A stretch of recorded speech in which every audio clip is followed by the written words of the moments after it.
Halo guys, welcome back to my channel. Kembali lagi bareng aku Nurmayuningsi di channel ini tentunya. Nah, kali ini sesuai dengan judul aku akan membahas tentang bacim. Apa sih bacim itu? Bacim itu adalah konsonan yang letaknya berada di akhir suku kata. Jumlah konsonan sendiri itu ada sekitar 19 konsonan, yaitu 14 konsonan tunggal dan 5 konsonan rangkap seperti yang udah kita bahas kemarin. Nah, dari 19 konsonan tersebut ada 3 konsonan rangkap yang tidak bisa digunakan sebagai bacim, atau emang ini tuh nggak ada ya. Jadi dari sananya itu emang ketiga konsonan rangkap ini tidak bisa digunakan sebagai bacim, yaitu ada diget, double diget, terusnya tuh double biep dan double jiet. Ketiga konsonan rangkap ini tidak bisa dijadikan bacim.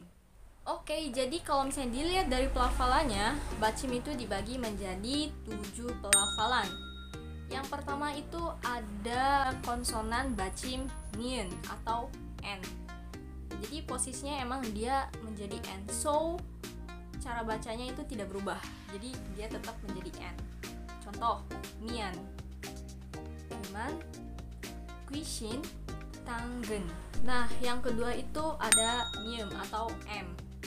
Nah, konsonan m ini ketika dia menjadi bacim, dia tetap menjadi m. So, dia nggak berubah sama sekali. Contoh, irem, panggem, cigem, dan sogem. Next. Nah, selanjutnya itu ada yang namanya konsonan ieng ya. Jadi kalau misalnya konsonan ieng ini ketika dia posisinya menjadi bacim atau di akhir itu maka menjadi eng, dibacanya eng. So dia tidak akan berubah, jadi tetap menjadi eng. Contoh, sarang, sesang, madang. Next. Nah, selanjutnya adalah konsonan real atau l. Jadi pelafalnya ini ketika dia menjadi bacim maka dia akan dibaca L. Contoh, yeonpil, hwajangsil, maner, dan gyeongchal. Next. Nah, selanjutnya itu adalah konsonal biep dan piep ya. Biep itu kayak gini dan piep itu seperti ini. Nah, ketika kalian menemukan ini berada di akhir kata jadi bacim, so kalian harus membacanya menjadi P. Contoh biep ya. Kumapta, mepta, singkopta. Nah, untuk contoh yang piep itu contohnya kayak gini. Bukushipta. Oke, next. Oke, selanjutnya itu ada konsonan giek, double giek, dan juga kiek ya. Jadi kayak F kebalik gitu. Nah, ketika kalian menemukan ini menjadi bacim, jadi pelafalannya menjadi K. K aja. Contoh giek, cek, yak, guk. Terus contoh dari double giek atau double K, nak atau naksi. Untuk contoh yang terakhir atau ke, kyuk, contohnya buok. Next. Nah, selanjutnya ini ada rombongan. Jadi ketika kalian menemukan konsonan-konsonan ini menjadi bacim, so kalian harus membacanya T, yaitu konsonan diget, tiet, shiet, double shiet, jiet, chiet, dan juga H atau hit ya. Jadi ketika kalian menemukan ketujuh konsonan ini menjadi bacim, so kalian harus membacanya menjadi T. Contoh yang pertama yaitu contoh dari diget. Nah, kalau contoh dari diget ini data. Nah, contoh double kiek yaitu good. Untuk contoh yang sheet itu jadinya ut. Next, contoh double sheet itda.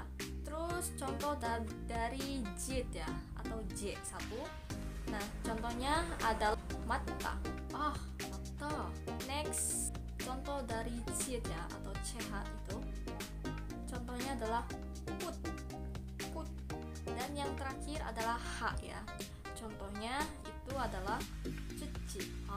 Cuci. Kayak gitu. So, oke, jadi sekian aja video kali ini tentang pembahasan bacim. Buat kalian yang masih ada yang belum jelas gitu, boleh kalian komen di bawah atau mungkin DM aja ke Instagram aku di @nurmayuningsi98. Kalian boleh nanya sepuas kalian karena mungkin aku pasti jawab ya. Kalau aku tahu aku pasti jawab. Dan semoga konten kali ini bermanfaat buat kalian. So, buat kalian yang lagi belajar bahasa Korea, semangat terus karena emang yang namanya belajar itu nggak ada yang instan. Jadi emang harus perlu perjuangan dan juga proses. So, buat kalian terus semangat, jangan pernah menyerah karena aku juga masih harus belajar lagi. Kita sama-sama belajar. 오늘은 여기까지. 다음 영상에서 또 만나요. 안녕. 사랑해. 아, 맞다. Jangan lupa untuk 구독, 좋아요, 댓글, 알람 설정까지 부탁드립니다. 안녕. 사랑해.